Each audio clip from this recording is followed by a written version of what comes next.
On va partager encore ce thème, ça fait la troisième fois, troisième partie. Et puis merci à l'équipe de louanges qui nous a conduits dans ces beaux chants. On va continuer à parler de ce thème qui est tellement, tellement important. Vous savez, la Bible dit, l'apôtre Paul va dire que la croix ne soit pas rendue vaine. Et c'est vrai qu'il y a beaucoup de gens qui se prétendent de la foi chrétienne, mais la croix a disparu. Elle est devenue un symbole, un petit peu comme, si vous voulez, dans les cimetières. Vous avez remarqué, dans les cimetières, il y a des croix partout. Mais tous ceux qui ont la croix au-dessus d'eux sont morts. Et puis, ça ressemble un petit peu à ça, quelquefois, la foi. Il y a le symbole, mais il y a la mort. Il n'y a plus la vie. Et ce n'est pas ça, la croix. La croix, c'est ce que Jésus a accompli pour nous et quelque chose qu'on ne veut pas perdre de vue. Et si tout est centré, comme nous l'avons chanté, sur Jésus, si notre foi est centrée sur son œuvre parfaite, sur ce qui est le centre de la Bible, alors notre foi, elle n'est pas vaine. La croix n'est pas vaine, ou littéralement, comme l'a traduit l'apôtre Paul, on pourrait le traduire rendu vide. Elle n'est pas vide. Malheureusement, je rencontre beaucoup de gens dont leur foi est vide. Ils viennent auprès de cette religion et ils repartent le cœur vide. Ils viennent auprès de telle ou telle religion et ils repartent avec aucune bénédiction. Mais j'aimerais te dire, comme le dit ce chant, de la croix, la grâce coule. Elle coule comme un fleuve. Pas comme un petit ruisseau, pas comme un petit robinet, vous savez qu'il y a une fuite, mais comme un fleuve. Et ce matin, ce que Dieu prévoit pour ta vie, même si c'est la première fois que tu viens ici, ce que Dieu prévoit pour ta vie, c'est que la bénédiction se déverse dans ton cœur, pas dans le cœur du voisin seulement, mais dans le tien, comme un fleuve. Amen. Et c'est ça ce que Dieu veut pour nous. La Bible dit que nous avons tout pleinement en Jésus-Christ. Tout. La Bible nous déclare que nous sommes bénis abondamment. Jésus a dit que ces brebis, elles soient dans l'abondance. Amen. C'est vrai que la vie n'est pas facile. Mais combien il est bon de s'approcher de Dieu pour être secouru. La Bible dit, approchons-nous du trône de la grâce pour être secourus dans nos besoins. Amen. Et j'aimerais vous dire, et c'est malheureux cet événement de cette semaine-là, des gens qui voulaient aller dans l'espace, et puis malheureusement, il y a eu un accident, un pilote est mort, le deuxième, je ne sais pas, apparemment il était blessé grièvement. Mais j'aimerais te dire que si tu t'approches de Dieu, tu vas décoller. Et puis là, il n'y aura pas d'incident. Tu ne vas pas exploser en vol. Tu vas t'approcher de la présence de Dieu. Et tu vas être béni. Amen. J'aimerais introduire le sujet de ce matin sur la croix au centre avec ce verset. Il est dit, et comme Moïse, on peut le lire Jean chapitre 3 verset 14, et comme Moïse éleva le serpent dans le désert, il faut de même que le Fils de l'homme, Jésus, soit élevé, afin que quiconque croit en lui ait la vie éternelle. Car Dieu a tant aimé le monde. Regardez ce beau et merveilleux verset. Ça, c'est le verset qu'aiment tous les évangélistes. C'est le verset préféré des évangélistes, mais enfin pas que d'eux, de tous les croyants. Car Dieu a tant aimé le monde qu'il a donné son Fils unique, afin que quiconque croit en lui ne périsse point, mais qu'il ait la vie éternelle. Il est tellement merveilleux qu'on va le relire, mes amis. Vous êtes d'accord? D'ailleurs, vous voyez, c'est marqué en rouge. Dieu a tant aimé le monde qu'il a donné son Fils unique, afin que quiconque croit en lui ne périsse point, mais qu'il ait la vie éternelle. Dieu, en effet, n'a pas envoyé son Fils Jésus dans le monde pour qu'il juge le monde, mais pour que le monde soit sauvé par lui. Celui qui croit en lui n'est point jugé, mais celui qui ne croit pas est déjà jugé, parce qu'il n'a pas cru au nom du Fils unique de Dieu. Amen. Jésus ne vient pas pour te juger ce matin, mais il vient pour te sauver. Il vient pour te bénir. Il vient pour agir dans ton cœur. J'aimerais vous dire en introduction que la relation que Dieu veut établir avec sa créature, c'est une relation d'amour. D'ailleurs, on le voit dans l'Ancien Testament, et des fois il y a des gens, ils sont un petit peu offusqués parce qu'ils trouvent que ce n'est pas très respectueux, mais pourtant c'est très biblique. Pour moi, c'est plus important ce qui est biblique que ce qui semble être respectueux. Parce que des fois, on a un respect un peu religieux, vous savez, qui n'a rien à voir avec le vrai respect que Dieu attend de nous. Mais ce que je voulais vous dire, c'est que cette relation que Dieu désire établir entre lui et son peuple, c'est une relation d'amour. On le voit dans la Bible, son peuple est considéré souvent comme une épouse. Le peuple d'Israël, une épouse qui est là vers son époux, qui est Dieu. Et dans le Nouveau Testament, il est parlé de l'épouse aussi, qui est l'Église. Le peuple d'Israël, n'ayant pas accepté Jésus, l'ayant rejeté, Dieu a suscité l'Église. Et l'Église, elle est appelée aussi son épouse. Alléluia. Et la Bible dit que Jésus, qui est l'époux, ou le futur époux, il a tellement aimé l'Église qu'il s'est sacrifié pour elle. Et ça, on l'oublie quelquefois. Il a donné sa vie pour elle. Et la Bible dit même que Marie, aimez votre femme, ou aimez vos femmes, Marie au pluriel bien sûr, aimez vos femmes comme Christ a aimé l'Église et s'est sacrifié pour elle. Une histoire d'amour. Ce que Dieu veut comme relation entre lui et vous, qui êtes dans l'Église de Jésus, c'est que vous puissiez être touchés par son amour, mais touchés aussi par sa tendresse, touchés par sa délicatesse. Un mari qui respecte sa femme et qui l'aime vraiment, il va être délicat à son égard. Il va être doux, il va être prévenant, il va être proche d'elle, il va l'aimer, il va lui témoigner de son amour. C'est une relation d'amour, il vous aime. Et la Bible nous dit que quand l'Église va être enlevée et que nous allons arriver dans le ciel, ça sera les noces de l'agneau, nous dit la Bible. L'Église unie avec Jésus, le Fils de Dieu. Gloire à Dieu. Dieu a tant aimé le monde qu'il a donné Jésus. Dieu t'a tellement aimé que Jésus a été sacrifié pour toi. Et j'aimerais ce matin qu'on aille vers ce que représente aussi la croix. C'est toujours difficile parce que parler des choses de Dieu avec des mots humains, avec des raisonnements humains, c'est pas facile. Parler de la puissance de Dieu, quelque chose d'invisible qui va atteindre notre visible, ça peut nous surprendre, mais c'est une réalité. Alors on va essayer de parler de la croix et j'aimerais aller dans l'Ancien Testament parce que la Bible, le centre de la Bible c'est la croix et puis Dieu est là comme pour enseigner. On va lire ensemble l'histoire d'Isaac que Abraham va sacrifier. On va lire ensemble dans la Genèse chapitre 22. Remettons-nous dans le contexte. Dieu va donner un fils unique à Abraham. Et c'est le fils du miracle. Parce que c'est Dieu qui le lui a donné. Abraham avait près de 100 ans, Sarah 90 ans. Tous les deux, la Bible nous dit qu'ils n'étaient plus en état d'avoir des enfants. Littéralement, leur sein, comment appeler ça? Leur système de procréation, pour employer des mots un peu techniques, était mort. C'est-à-dire qu'ils ne pouvaient plus avoir d'enfants, c'était fini. S'ils avaient passé des examens médicaux, on aurait dit c'est fini. On comprend à cause de l'âge. Et puis, Dieu va leur faire vivre un miracle puissant, à tel point que Sarah va se retrouver enceinte.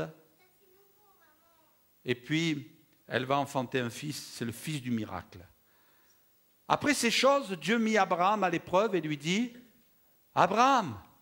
Et il répondit, « Me voici. » Dieu dit, « Prends ton fils, ton unique, celui que tu aimes, Isaac, va-t'en au pays de Morija, et là, offre-le en holocauste sur l'une des montagnes que je te dirai. » Abraham se leva de bon matin, sella son âne, et prit avec lui les 2 serviteurs et son fils Isaac. Il fendit du bois pour l'holocauste et il partit pour aller au lieu que Dieu lui avait dit. On va Pour suivre la lecture un petit peu plus loin, verset 9e, 22, 9e. Lorsqu'ils furent arrivés au lieu que Dieu lui avait dit, Abraham y éleva un autel et rangea le bois, et il lia son fils Isaac et le mit sur l'autel par-dessus le bois. Puis Abraham étendit la main et prit le couteau pour égorger son fils. Alors l'ange de l'Éternel l'appela des cieux et lui dit, Abraham, Abraham. Et il répondit, me voici. L'ange dit, n'avance pas ta main sur l'enfant et ne lui fais rien, car je sais maintenant que tu crains Dieu et que tu ne m'as pas refusé ton fils, ton unique. Abraham leva les yeux et vit derrière lui un bélier retenu dans un buisson par les cornes, et Abraham alla prendre le bélier et l'offrit en holocauste à la place de son fils. Abraham donna à ce lieu le nom de Yahvé-Jiré. C'est pourquoi l'on dit aujourd'hui à la montagne de l'Éternel, il sera pourvu. Amen. Quelle scène terrible, quelle scène incompréhensible avec notre intelligence. On ne peut pas comprendre. Dieu donne un fils d'une manière miraculeuse à Abraham, et puis Dieu, à un moment donné, lui dit, tu prends ton fils, celui que tu aimes, tu prends ton fils unique et tu vas me l'offrir en sacrifice. Il y a de quoi être complètement déboussolé. Hein? L'image est forte, elle est saisissante.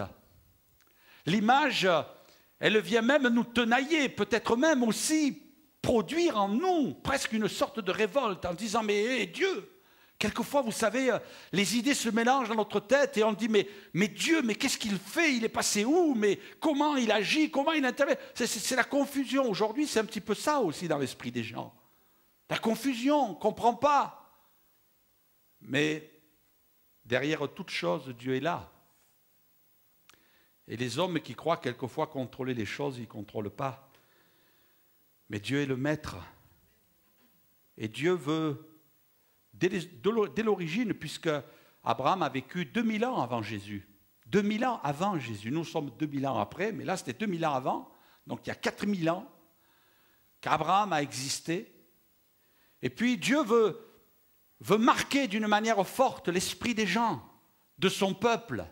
Cette histoire, parce que Abraham c'est un patriarche. Abraham est appelé même le père des croyants. Il est un symbole, non seulement pour l'Église, mais aussi pour le peuple d'Israël. Abraham, les enfants d'Abraham, les fils d'Abraham. Le peuple d'Israël est appelé fils d'Abraham, les enfants d'Abraham. Abraham est à la tête d'une longue lignée, puisque Dieu est appelé le Dieu d'Abraham, d'Isaac et de Jacob. Il est à la tête de cette grande lignée. Pourquoi? Parce que, par son obéissance, il est allé jusqu'au bout d'un acte fort.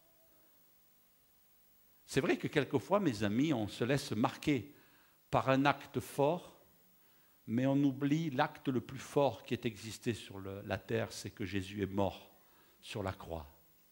Vous avez remarqué, quelquefois, on se laisse émouvoir par des choses qui méritent d'être à la seconde ou la troisième place.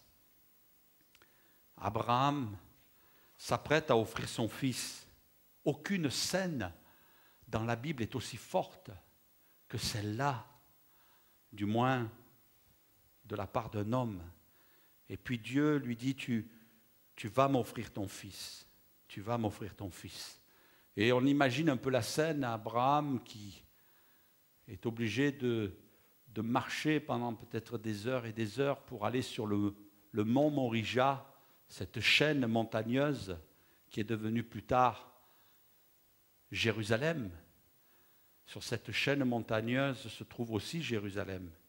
Et puis, Dieu lui dit, tu vas aller sur ce mont. Il devait le gravir avec toutes sortes de pensées qui devaient le tenailler, le travailler. Mon fils, je vais offrir mon fils. Mais qu'est-ce qui va se passer? Mais ce n'est pas possible. J'imagine un peu le combat intérieur. Mais comment Dieu va-t-il faire pour me le rendre? Parce que Dieu m'a donné un fils, il me le prend, mais il faut qu'il me le rende. Il va me le rendre, il va faire un miracle. Ce n'est pas possible. En même temps, la foi d'Abraham est éprouvée. Dieu l'éprouve, Dieu le teste. Mais Abraham va jusqu'au bout. Il va jusqu'au bout, pourquoi? Parce qu'il sait que dans la pensée de cet homme de foi, Dieu n'a jamais demandé de sacrifice humain. Non, non. Il s'est dit, il y a quelque chose qui va se passer, parce que ce n'est pas ça. Dieu, je ne le connais pas comme ça. On ne voit pas un Dieu qui demande des sacrifices humains. Jusqu'alors, il y a toujours eu des sacrifices d'animaux. Vous savez, on s'offusque quelquefois. On s'offusque quelquefois. On dit, mais Dieu, qu'est-ce qu'il fait? Mais vous savez combien d'enfants sont sacrifiés aujourd'hui à des puissances de ténèbres? Et on en rigole. Enfin, peut-être pas vous, peut-être pas moi, mais les gens sont contents. Vous savez, un jour, il y a quelqu'un qui a écrit aux États-Unis et qui a dit, on a chassé Dieu des écoles. On ne veut plus parler de Dieu dans les écoles. Hein? Mais par contre, Halloween, c'est pas mal. C'est rigolo. Mais Halloween, c'est une œuvre, c'est une fête sataniste. C'est une œuvre sataniste. Alors, on fait des cultes sataniques dans les écoles et on rejette Dieu. Terrible, hein? Vous ne croyez pas que c'est des autels sur lesquels on sacrifie des enfants? Oui. Des enfants qui vont devenir des adultes. Moi, ce que je remarque aussi, c'est qu'on voit de plus en plus à la télévision des séries où il y a des fantômes, où il y a des sorciers, où il y a de la magie, de plus en plus. De plus en plus. Je dis, c'est pas possible. Moi, je vois aussi de plus en plus des incitations à l'immoralité, au dévergondage. C'est des autels. Et là, on ne s'offusque pas. On ne s'offusque pas. Par contre, on va être surpris d'une scène comme ça et on se dit, mais qu'est-ce que Dieu est en train de faire? Mais Dieu est en train de nous dire, mais il y a des tas et des tas d'autels dans ce monde sur lesquels sont sacrifiés des enfants, des hommes, des femmes qui sont dans la souffrance et dont le couteau de la meurtrissure va frapper leur cœur et les frapper à tout jamais, créant des plaies béantes qui vont durer et qui ne vont jamais s'effacer, faisant d'eux des gens marqués à vie par le mal qui les a saisis. Jésus est venu pour donner sa vie. Mais Dieu va arrêter la main d'Abraham en disant, ça va Abraham, stop! Et puis Dieu va dire, c'est bon Abraham, regarde, j'ai prévu un bélier là-bas. Va le chercher. Enlève ton fils. Et on va mettre le bélier à la place et tu vas me sacrifier ce bélier, tu vas me l'offrir en holocauste. Et c'est ce qu'Abraham a fait. Mais plus tard, on comprend ce que ça veut dire. On comprend qu'un jour, sur le mont Morija, il y a un homme qui s'appelle le roi Salomon, va bâtir un temple. Le temple a été bâti sur le mont Morija, là où a été dressé cet autel. Pourquoi? Parce que le temple, c'est le moyen que Dieu se mette en relation avec les hommes. C'est le moyen au travers duquel les hommes se mettent en relation avec Dieu. Mais le temple ne peut pas être bâti sur autre chose que quelque chose qui représente un sacrifice. Et Salomon, quand il a reçu les directives de son père, le roi David, en disant, tu vas bâtir là le temple de Dieu, tu vas le bâtir ici, c'est parce qu'à la base de toute notre relation avec Dieu, il y a la croix, il y a le sacrifice, il y a le sacrifice. Et puis plus tard, au même endroit va être bâtie la ville de Jérusalem. La ville de Jérusalem, c'est un symbole. À l'époque, avant la venue de Jésus, si on voulait adorer Dieu, il fallait aller à Jérusalem. C'était comme ça. Si on voulait offrir des sacrifices, il fallait aller à Jérusalem. Et puis plus tard, on sait que c'est hors de cette ville, mais sur un mont qui s'appelle le mont Golgotha, Jésus a donné sa vie sur la croix. Et puis là, on aurait aimé, je ne sais pas vous comment vous êtes, mais souvent, je l'ai déjà dit ici, mais quand j'étais petit et que je voyais des films sur Jésus, je me disais, mais c'est pas possible, ils ne vont pas le tuer. Pourtant, je connaissais la fin de l'histoire, hein. Mais je me disais, non, mais ils ne vont pas le tuer, il y a quelqu'un qui va venir le sauver, là. Il y a quelqu'un qui va sortir de l'ombre. Vous savez, comme on a été forgé dans notre esprit, il faut que l'histoire se termine bien. C'est pas vrai? Il faut que l'histoire se termine bien. Et même si c'est tragique, vous voyez, par exemple, le Titanic, DiCaprio, il a coulé. Mais le film ne s'est pas arrêté là. Pourtant, c'était l'auteur principal. Il est mort, DiCaprio. Il a coulé, DiCaprio. Et puis chacun verse sa larme. Et puis il y a les violons derrière. Alors ça vous aide à verser encore plus votre larme. Mais il ne faut pas que le film se termine comme ça. Donc on a trouvé une fin finalement presque heureuse. Mais les gens n'aiment pas, on n'aime pas que l'histoire se termine mal. Et puis quand on est devant la scène de la croix, on se dit mais non, ça ne peut pas se terminer comme ça. Dieu va susciter, je ne sais pas, quelqu'un. Pourquoi a-t-il suscité à l'époque d'Abraham un bélier qui va sortir des buissons? Et là, Abraham va enlever son fils après l'avoir détaché et il va mettre le bélier. Est-ce que Dieu ne va pas permettre que quand Jésus donne sa vie sur la croix, il y ait quelque chose qui se passe? Eh bien non. Il n'y a pas de bélier. Il n'y a pas d'homme.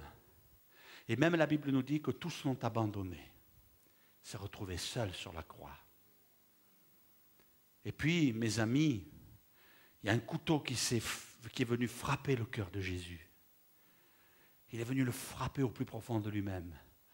Quand il se met à s'écrier sur la croix, mon Dieu, pourquoi m'as-tu abandonné? Il est seul. Même le Père a disparu. Abraham, symbolisant Dieu le Père, a disparu. Et puis Jésus est en train de répandre son sang. Il est en train de souffrir, de subir l'agonie. Et la Bible me dit une chose, c'est que là, il y a toute la manifestation de la colère de Dieu qui s'abat sur lui. On pourrait dire c'est injuste, il n'a rien fait. La colère de Dieu, mais pourquoi? Parce que la colère de Dieu qui est emmagasinée, elle devait se répandre sur l'humanité. Comme pour venir les consumer, les détruire à tout jamais. Mais Jésus a contenu cette colère jusqu'au moment où il est mort sur la croix et il l'a reçu sur lui. La Bible dit le châtiment qui donne la paix est tombé sur lui. Et il a subi la colère de Dieu. Il a pris sur lui nos fautes. Et il a englouti tout ça dans la mort. Il a rendu impuissant la puissance du jugement pour celui qui croit. C'est pour ça que la croix, elle est au centre. Vous ne pouvez pas bâtir votre foi sans passer par la croix. Vous ne pouvez pas vous réconcilier avec Dieu sans passer par la croix. Vous ne pouvez pas obtenir la paix de Dieu, le pardon de Dieu sans passer par la croix. Ce n'est pas possible, mes amis. Jésus a donné sa vie sur la croix pour nous. J'aimerais vous donner une deuxième image, ça sera la dernière. Et puis après, j'aimerais qu'on ait un petit temps de prière. Deuxième image qu'on retrouve dans la Bible, c'est celle des serpents d'airain. Alors on va lire ensemble, c'est à l'époque de Moïse. Lui, Moïse, a vécu 1200 ans avant Jésus. Donc c'était un jeune homme par rapport à Abraham. 1200 ans avant Jésus. Et nous lisons son histoire dans le livre des Nombres. Le peuple d'Israël est sorti d'Égypte et il est dans le désert. Ils partirent de la montagne de Hor par le chemin de la mer Rouge pour contourner le pays d'Édom. Le peuple s'impatientant en route et parla mal, et parla contre Dieu et contre Moïse. Pourquoi nous avez fait monter hors d'Égypte pour que nous mourions dans le désert? Car il n'y a point de pain, il n'y a point d'eau, et notre âme est dégoûtée de cette misérable nourriture. Alors l'Éternel envoya contre le peuple des serpents brûlants. Ils mordirent le peuple, et ils furent beaucoup de gens, et il mourut beaucoup de gens en Israël. Le peuple vint à Moïse et dit, nous avons péché, car nous avons parlé mal contre l'Éternel et contre toi. Prie l'Éternel afin qu'il éloigne de nous ces serpents. Moïse pria pour le peuple. L'Éternel dit à Moïse, fais-toi un serpent brûlant et place-le sur une perche. Quiconque aura été mordu et le regardera conservera la vie. On pourrait traduire, sera ramené à la santé. Moïse fit un serpent d'airain et le plaça sur une perche. Et quiconque avait été mordu par un serpent et regardait le serpent d'airain conservait la vie. Amen.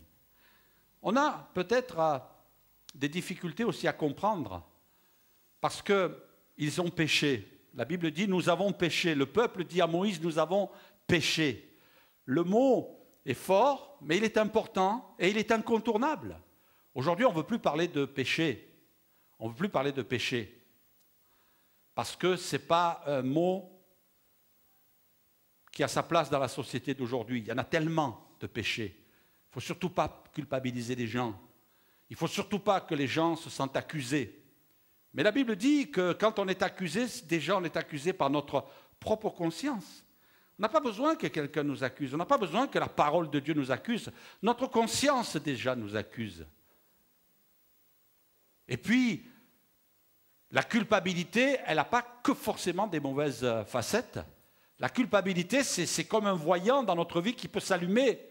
Ce qu'il y a, c'est qu'il ne faut pas qu'elle reste. Parce que si elle reste dans nos vies, la culpabilité, elle nous détruit, elle nous ronge.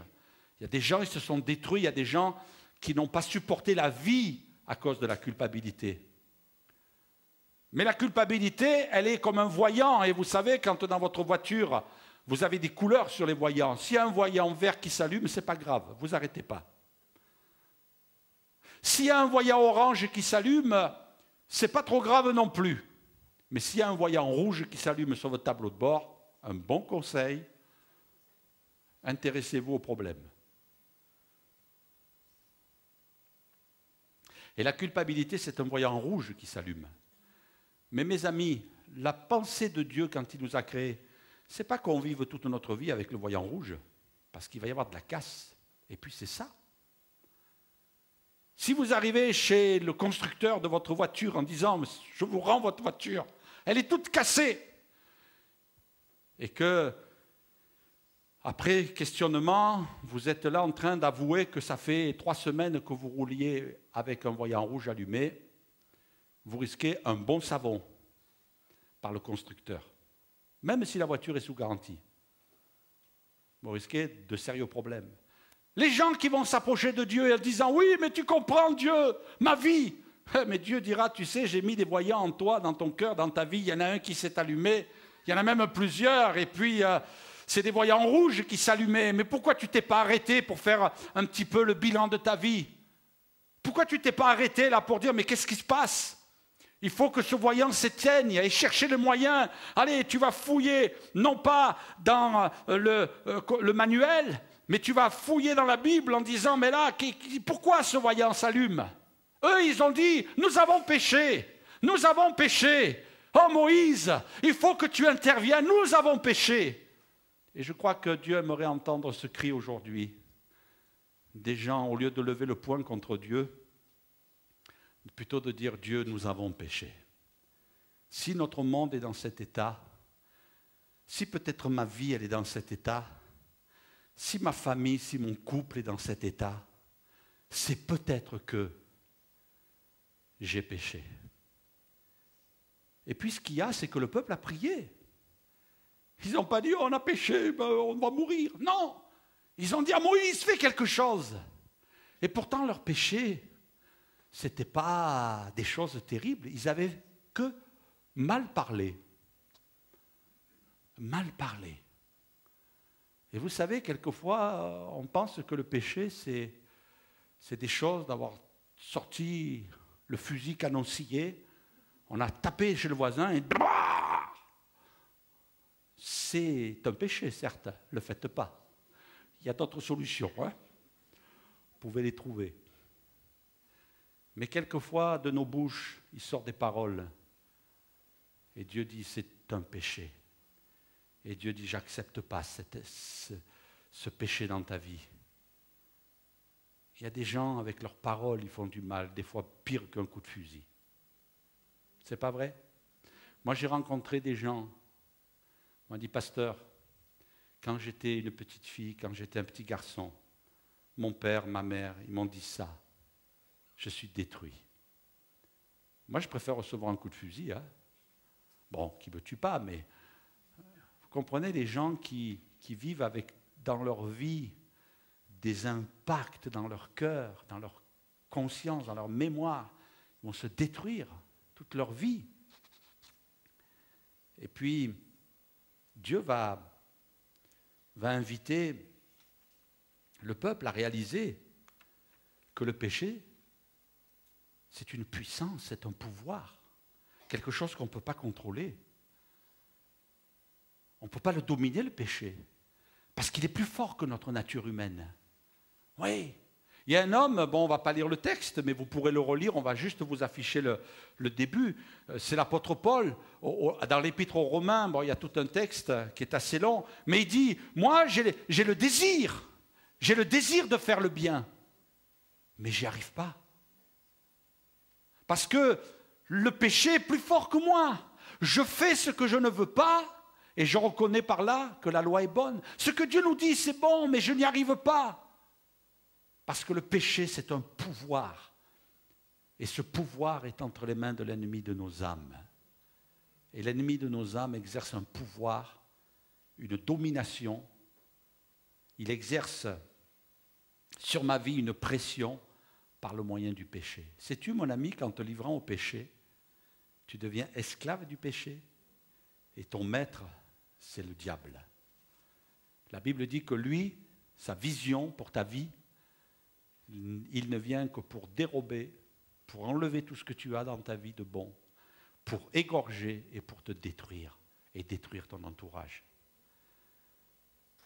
La vie, on n'en a qu'une sur la terre.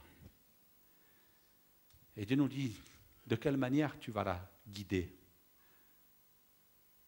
Et puis, ce que Dieu attend, c'est qu'à un moment donné, on lui dit, Seigneur, tu vois, mon tableau de bord là, il y a plein de voyants qui s'allument.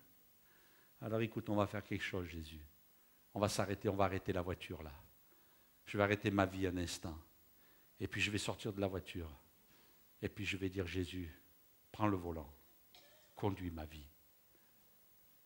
Ça, c'est la meilleure conduite accompagnée qui puisse exister. Vous n'aurez pas d'accident. Jésus, conduis ma vie. Dirige mes pas, Seigneur. Prends les commandes de ma vie. Parce que le péché me domine. Parce que je n'ai pas de puissance contre le péché. Et parce que le péché attire la malédiction sur ma vie, attire le jugement de Dieu sur ma vie. Et finalement, le problème de notre société est là. Le problème de nos vies est là. C'est qu'on a banalisé le péché. Et on se dit, mais qui va apporter la solution à ce monde perdu? Qui va arrêter les guerres? Qui va arrêter les famines? Qui va arrêter les difficultés, les problèmes? Qui va arrêter la violence? Qui va arrêter la haine raciale? Qui va arrêter toutes ces souffrances? Qui va arrêter la maladie? Qui va arrêter le cancer? Ça ronge notre société. Et puis Dieu dit, mais vous vous êtes éloigné de moi. Vous m'avez rejeté. Vous avez rejeté ma parole. Vous avez rejeté Jésus. Alors, c'est là que derrière vos péchés sortent des serpents brûlants qui viennent vous mordre, injecter en vous un venin de souffrance, de misère, de peine, de tristesse, de désespoir. Et ce venin, il est là en vous et il vous détruit. Et tu sens peut-être, toi qui es là ce matin, les effets de ce venin. Tu sens que tu te détruis à l'intérieur. Tu sens que tu as été détruit à l'intérieur, que d'autres t'ont détruit. Tu sens peut-être que la maladie est en train de te ronger. Oh, hier j'étais content. Oh, super. Notre pays vient de faire des grandes découvertes. On a découvert qu'on pouvait diagnostiquer à la base, même alors que ce n'est pas encore visible, on peut diagnostiquer un cancer, un futur cancer, prise de sang. On fait une prise de sang, on ne voit pas encore dans les radios, on ne voit pas encore les cellules cancéreuses, mais déjà, on a trouvé, ça y est. Oh, j'étais content hier, je suis arrivé à la maison, j'ai dit, chérie, tu sais, les chercheurs ont fait une belle découverte.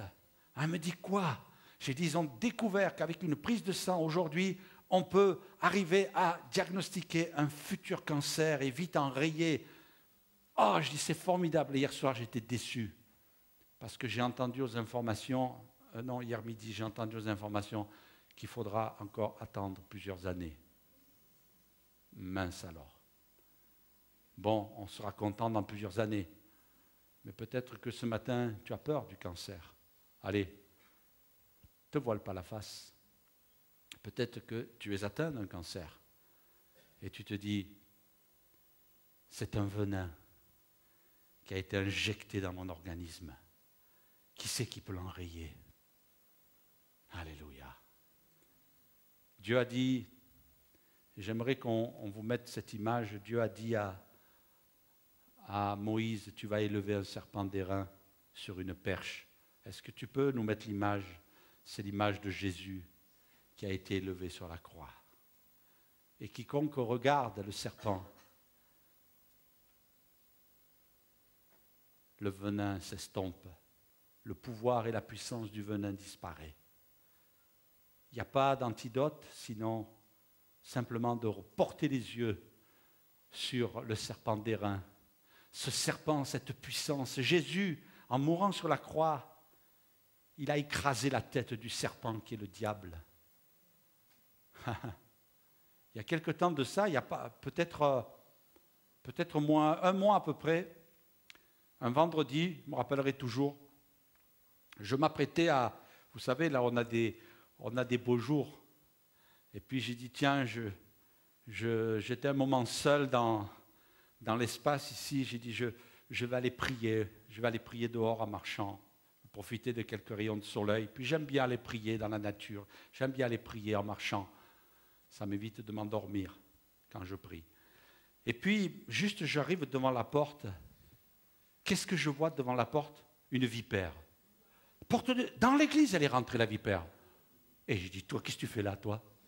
Et tu vas voir ce qui va t'arriver, toi. Courageux, mais pas téméraire. Hein. Je suis allé dans le placard à balai. Merci à l'équipe de ménage d'avoir des balais. Je suis allé prendre un balai. Et j'ai attaqué la vipère. Vous savez quoi? Elle a sauté sur mon balai. Elle l'a mordu.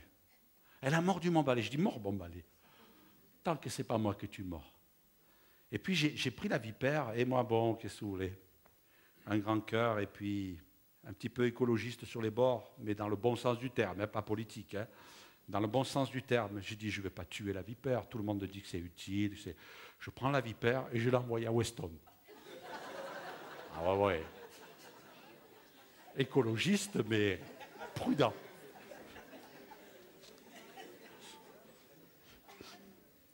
Je ne l'ai pas laissé ici. Et puis, mais après, je me suis posé une question. Bon, attention, je ne veux pas tout spiritualiser. On est des gens équilibrés, d'accord? On a la tête dans le ciel, mais les pieds sur la terre. Hein? Mais je me suis dit, tiens, tu vas prier, tu as un serpent sur le chemin, là. Et puis nous, on sait ce que ça représente, le serpent. Serpent, celui qui a séduit Ève et Adam. Bon, soyez rassurés, je ne vais pas vous dire que c'était le même qui a séduit Ève. Hein? Non, il était un petit peu plus petit, celui-là. Et puis, c'était un vrai. Et puis, à un moment donné, j'ai vu l'équipe des jardiniers qui sont arrivés. Et puis, je dis au frère Guy, je dis, Guy, vous savez ce qui est arrivé? Un serpent, une vipère. Alors, il m'a un petit peu réprimandé, bon, gentiment, amicalement, fraternellement, avec beaucoup d'amour et de tendresse. Ça va, j'ai bien enrobé, Guy. Disant, mais pourquoi vous ne l'avez pas tué? Pourquoi vous ne l'avez pas tué? Oh, c'était la première fois qu'il parlait si fort, Guy. Et j'ai dit, c'est vrai, il a raison, Guy. Mais c'est bizarre, parce que quand il m'a dit ça, j'ai cru qu'il était en train de me prêcher un message. Pourquoi vous ne l'avez pas tué? Pourquoi vous ne l'avez pas tué? Bon, c'est vrai, soyez rassurés, il n'y a pas de souci. Mais je crois que ça nous aide à réfléchir aussi. Jésus, quand il est mort sur la croix, il a voulu que le serpent soit comme cloué sur cette perche, comme mis à mort, comme anéanti, plus de puissance, plus de pouvoir. Et tous ceux qui portaient les regards là, sur cette perche sur laquelle était immobilisé le serpent, ils conservaient la vie, ou ils étaient ramenés à la santé, littéralement, ils étaient ramenés à la santé. Est-ce que tu sais, mon ami, que Jésus, il a pris sur la croix nos péchés, il les a crucifiés, et il les a engloutis dans la mort.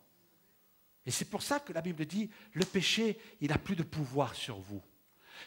Vous n'êtes pas devenu parfait parce que vous avez donné votre vie à Jésus, mais vous marchez vers la perfection.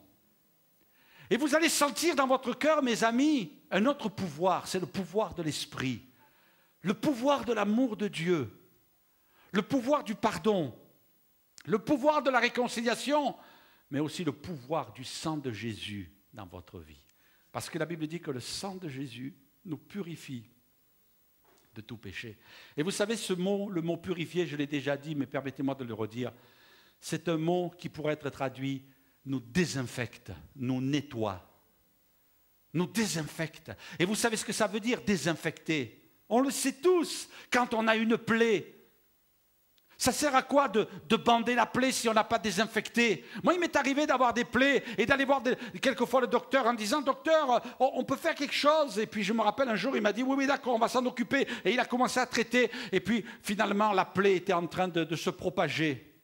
Et puis j'y suis retourné une fois, il m'a dit « Cette fois, il faut ouvrir. » J'ai dit « Non, je vous en supplie, n'ouvrez rien. » Ah, il me dit « Si vous voulez être guéri. » Et vous savez ce qu'il a fait? Il est allé dans son tiroir, il a sorti un scalpel.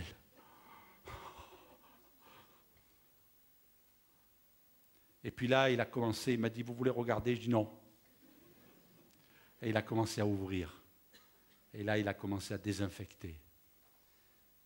Mais là, je suis allé vers la guérison. Et le Seigneur, il fait pareil avec son sang. Et ce matin, il dit, il faut ouvrir ton cœur. Il faut ouvrir ton âme. Il faut venir ouvrir ton esprit. Il faut que tu fasses une démarche, tu viennes à ma présence. Et là, le sang de Jésus, il va non seulement te laver, mais il va te désinfecter, il va te purifier, il va te nettoyer, il va enlever le venin jusqu'à sa racine qui est en train de te détruire, qui est en train de t'anéantir et de te rendre malheureux. Mais voyez-vous, mes amis, quand il est dit, ceux qui regardaient, ils conservaient la vie, ils étaient ramenés à la santé, mais on pourrait traduire, ils étaient aussi guéris. Et puis, le mot peut être aussi traduit, ils étaient rafraîchis. Oh, combien notre âme, elle est fanée. Combien de gens aujourd'hui n'ont plus envie de vivre. Il y a des gens, vous leur parlez, ils sont déjà morts intérieurement. Ils n'ont plus confiance en rien. Ils n'ont plus goût à rien. Ils n'ont qu'une envie, c'est de mourir. Ah, ils se disent, non, je ne peux pas m'ôter la vie. Vous savez, il y a eu un constat qui a été fait. On dit aujourd'hui que c'est difficile de savoir exactement combien il y a de gens qui se suicident, parce qu'il y a beaucoup de gens qui se suicident, qui ont dissimulé leur suicide par une sorte d'accident. Accident de voiture, et qui ont dissimulé. Des gens qui se détruisent aussi avec l'alcool, des gens qui se détruisent avec la drogue, et même des gens qui se détruisent avec la cigarette. On dit aujourd'hui, et de sources sûres, que certaines de ces personnes qui sont addictes à l'alcool, à la drogue, et même addictes à la cigarette, eh bien, ils ont sombré, ces gens-là ont sombré dans une forme de suicide. Impressionnant, hein? Ils se suicident. Ils n'ont plus le goût de vivre. Ils veulent mourir. Je vais inviter les musiciens à venir, s'il vous plaît, sur l'estrade, quelques instants.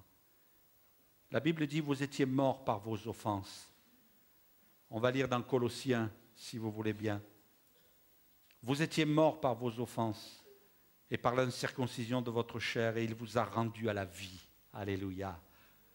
On était morts et il nous a rendus à la vie. Et regardez comment, en nous faisant grâce pour toutes nos offenses. Ça veut dire que Dieu ne te demande rien, uniquement de croire. Je peux être pardonné, je peux être guéri, je peux être délivré. Comme un jour cet homme qui me dit, venez prier pour mon épouse. Je vais prier chez lui pour son épouse. Et à la fin, il me dit, venez dans le salon. Et il commence à sortir le carnet de chèques et il me dit, combien je vous dois? Je dis, rien, c'est gratuit. Alors il m'a regardé avec des gros yeux. J'aimerais te dire ce matin, viens, c'est gratuit. Surtout ne sors pas ton carnet de chèques, parce que c'est Dieu qui a payé. C'est Jésus qui a payé sur la croix. Vous qui étiez morts par vos offenses, et par l'incirconcision de votre chair, il vous a rendu à la vie avec lui, en faisant grâce pour toutes nos offenses. Et il a effacé l'acte dont les ordonnances nous condamnaient et qui subsistait contre nous.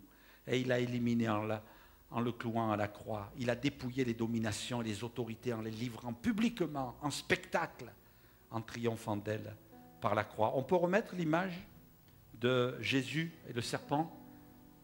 il a dépouillé les dominations et les autorités ténébreuses, démoniaques. Il les a dépouillées, il les a désarmées littéralement.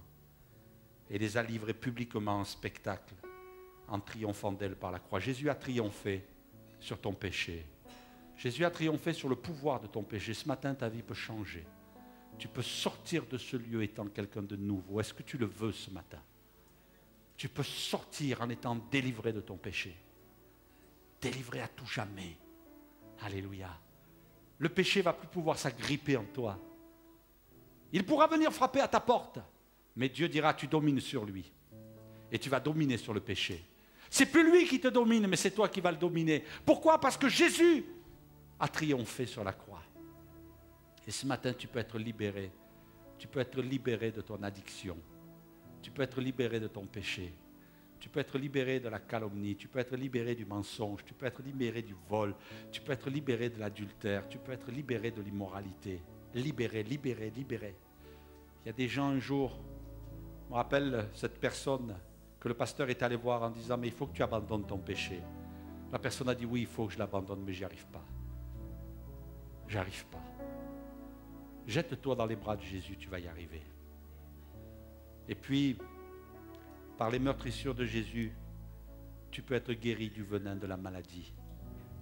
Il peut te rafraîchir ce matin de cette souffrance intérieure qui est dans ton cœur, dans ton âme.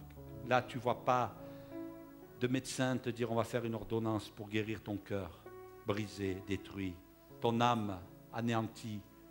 Non, il n'y a pas de remède, mais Jésus est la solution. Et puis il est même dit, mes amis, dans le mot conserver la vie, on peut dire aussi ressusciter. Celui qui regardait le serpent, il était ressuscité. Ah, et peut-être qu'il y avait même des gens qui étaient sur le point de mourir là et de sentir la vie les quitter. Dès qu'ils portaient les yeux, ils ressuscitaient. Et Jésus veut venir te ressusciter ce matin. Peut-être il y a des choses qui sont mortes en toi. Peut-être des choses qui sont mortes et tu te dis, ça a disparu. Un jour, j'écoutais un homme qui est un conseiller conjugal. C'est impressionnant, un conseiller conjugal qui raconte à tous les gens qui l'écoutent, il dit, un jour, je me suis réveillé, je n'aimais plus ma femme. Eh bien, toi, tu ferais mieux de faire autre chose. Hein? Alors, vous savez, il est allé voir sa femme. Elle dit, chérie, je ne sais pas ce qu'il y a, mais ce matin, je me suis levé, je ne t'aime plus. Comme ça, véridique, mes amis. Vous pouvez vous pincer, vous ne dormez pas, vous verrez. Hein? Moi, j'ai dû me pincer, parce que j'ai dit, tiens, c'est bizarre. Il s'est réveillé un matin, il n'aimait plus sa femme. Oh, il y a un problème. Mais peut-être il ne nous a pas dit qu'il en aimait une autre, depuis des années. Mais il a dit, chérie, encore il lui a dit, chérie, je t'aime plus, chérie. Et puis, on va se séparer, on va divorcer. C'est pas la peine. Et puis, ce conseiller conjugal dit, eh bien, vous savez, il peut y avoir plusieurs amours dans une vie. Vous pouvez aimer plusieurs fois. Mais Dieu peut ressusciter des sentiments que tu as perdus. Peut-être à l'égard de ton compagnon, ta compagne, et mettre un amour que tu n'as jamais eu. Ressusciter, alléluia. Il peut ressusciter des choses qui ont disparu, la joie, la paix, le repos intérieur, disparu, ressusciter. Et puis même ce verbe pourrait être traduit par sortir de la faiblesse et du découragement. Regarde à la croix et tu vas sortir de ta faiblesse et de ton découragement.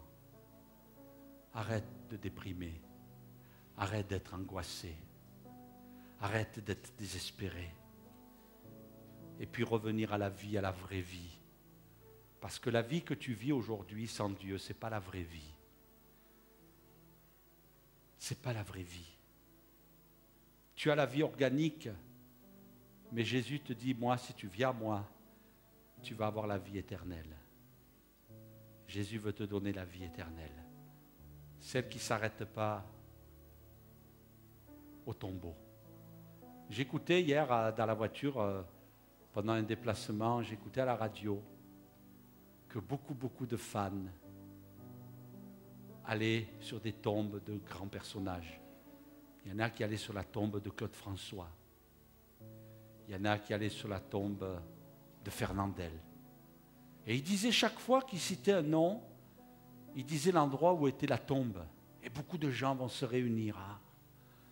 Mais mes amis, c'est tellement mieux d'avoir la vie éternelle que de contempler la mort et d'être là désespéré. Ce matin, regarde à Jésus.